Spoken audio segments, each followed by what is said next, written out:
Hello बच्चों, welcome to Geetanjali पाठशाला। और आज हम 22 और 23 फेब के इम्पोर्टेंट न्यूज़ देखेंगे कि न्यूज़ में क्या आए हैं। ठीक है, एंड दिस इज़ गौतम। तो हमारा फर्स्ट न्यूज़ क्या है? India China work hard to protect the G20, ऐसा जयशंकर जी का कहना है, जो कि हमारे एक्सटर्नल अफेयर मिनिस्टर हैं।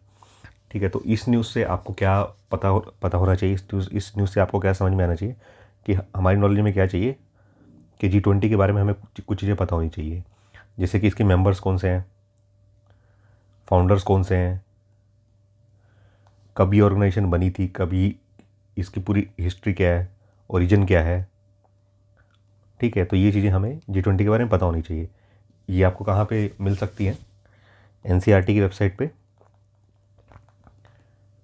एनसीईआरटी की वेबसाइट पे एक डॉक्यूमेंट है G20 2023 करके।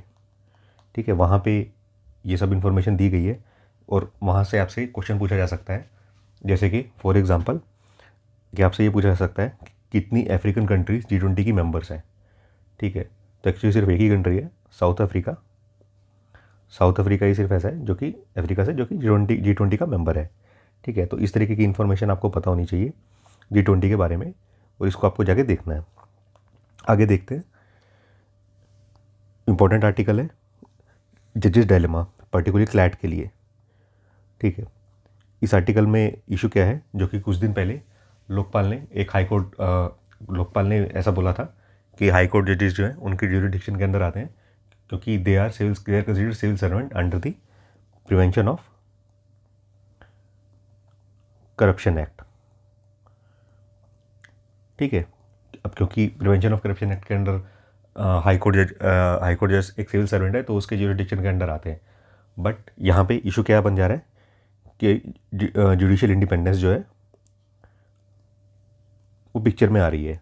ठीक है, जुडिशियल इंडिपेंडेंस जो है वो पिक्चर में आ रही है, और साथ में जुडिशियल अकाउंटेबिलिटी भी पिक्चर में आ रही है। ठीक है, तो इन दोनों के बीच में फ़ाइट है। तो क्या है कि जजेस को, पर हमें क्या चाहिए, एक्चुअल में हमें क्या चाहिए, हमारी जो जुडिशरी है वो इंडिपेंडेंट भी होनी चाहिए और वो अकाउंटेबल भी होनी चाहिए। तो अगर आप पॉलिटिकल थ्योरी, जो 11th क्लास की एनसीईआरटी है पॉलिटिकल थ्योरी, वहाँ पे आप चैप्टर 3 को देखेंगे, तो वहाँ पे जिस चीज़ को डिस्कस किया गया कि why do we need a independent judiciary, तो उसको आप वहाँ जाके देख सकते हैं। ठीक है, और ऐसे कुछ कुछ इंपॉर्टेंट केसेस हैं, उनको भी जाके वहाँ पे डिस्कस किया गया है, तो आप वहाँ पे जाके इसको पढ़िए। ठीक है, कि why we need a independent judiciary, और इंडिपेंडेंट जुडिशरी का मतलब क्या होता है। ठीक है, ये चीज़ें आपको क्लियर होनी चाहिए। आगे देखते हैं। आगे क्या है, India US manufacture goods at different cost complement each other. ठीक है, अब ये क्या बोल रहे हैं कि इंडिया और यूएस जो है, जो गुड्स हैं, जो भी उनके प्रोडक्ट्स हैं, वो अलग अलग कॉस्ट पे बनाते हैं, और वो दोनों प्रोडक्ट्स एक दूसरे को कॉम्प्लीमेंट करते हैं। ठीक है, तो यहाँ पे हमें यहाँ पे क्या पता होना चाहिए कि कुछ गुड्स ऐसे हैं जो कि यूएस में सस्ते बनते हैं, और कुछ चीज़ें ऐसी हैं जो कि इंडिया में सस्ती बनती है, दोनों में। तो यहाँ पे आपको कंसेप्ट है जो आपको आइडिया होना चाहिए, वो है थ्योरी ऑफ कंपेरेटिव एडवांटेज। ठीक है, तो बेसिकली थ्योरी क्या बोलते हैं कि इसको जिस चीज़ में एडवांटेज है वो वही प्रोडक्ट बनाए, और इसी के बेस पे आपका इंटरनेशनल ट्रेड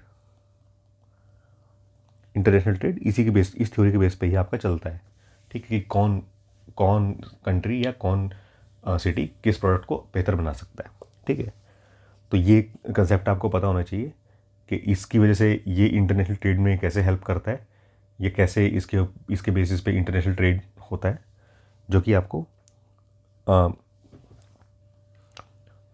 आपको मिलेगा fundamentals of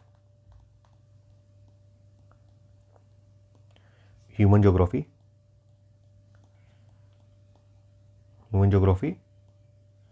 chapter 8 of NCERT class 12th के लिए। ठीक है, तो क्लास 12th की एनसीईआरटी है, उसमें आपको ये चैप्टर मिलेगा, तो वहाँ पे जाके आपको उसको देखना है कि कंपैरेटिव एडवांटेज होता क्या है। ठीक है, आगे देखेंगे। How RBI $10 billion swap can boost liquidity. ठीक है, यहाँ पे स्वैप की बात हो रही है, बेसिकली करेंसी स्वैप की बात हो रही है। करेंसी स्वैप होता क्या है, बेसिकली दो कंट्रीज़ जो हैं एक अपने अपनी करेंसी को स्वैप कर लेते हैं एक प्री डिटरमाइंड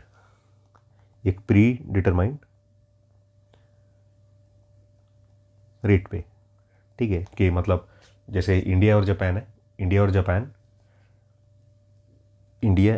है, तो इंडिया और जापान जो है फ्यूचर में एक एग्रीमेंट करेंगे कि आने वाले टाइम में इस टाइम पे जब हम आपसे इतने जापानीज येन लेंगे तो उसके बदले में हम आपको इतने रुपए देंगे। ये पहले से ही एग्रीमेंट तय होता है, तो इसको करेंसी स्वैप एग्रीमेंट बोलते हैं, ऐसे एग्रीमेंट को। ठीक है, तो ये यहाँ पे बूस्ट लिक्विडिटी। ठीक है, अब ये लिक्विडिटी का क्या मतलब है ये आपको पता होना चाहिए। ये आपको मिलेगा आपकी इकोनॉमिक्स की एनसीईआरटी में। ठीक है, इकोनॉमिक्स की एनसीईआरटी में, तो वहाँ पे जाके आपको उसको देखना है कि लिक्विडिटी का क्या मतलब होता है। लिक्विडिटी बेसिकली आपके पास कितना कैश अवेलेबल है, कितना जल्दी आप अपना पेमेंट कर सकते हैं, उसी चीज़ को लिक्विडिटी बोला जाता है। ठीक है, तो इससे क्या इशू आते हैं, जैसे लिक्विडिटी ट्रैप एक टर्म होती है, ये आपको पता होनी चाहिए। ठीक है, कि बैंक में जो बैंक रन जो होता है, ये आपको पता होना चाहिए कि भाई बैंक के पास लिक्विडिटी बहुत कम रह गई या बैंक के पास बहुत कम कैश था, सडनली एकदम से जितने भी बैंक के डिपॉजिटर्स थे सब अपना डिपॉजिट निकालने आ जाएंगे, तो बैंक दे नहीं पाएगा एक बार में, क्योंकि बैंक के पास उतना कैश एक बार में नहीं है, उतनी लिक्विडिटी नहीं है बैंक के पास।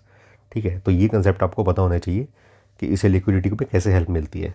ठीक है, तो ये अभी तक की इंपॉर्टेंट न्यूज़ थी, और जो इनके डिटेल्ड वर्जन है वो आपको हमारे वीकेंड में वीकली न्यूज़ में आपको मिलेंगे। ठीक है, तो आप हमारे चैनल को सब्सक्राइब करिए और कमेंट कीजिए कि क्या हम और इम्प्रूवमेंट कर सकते हैं।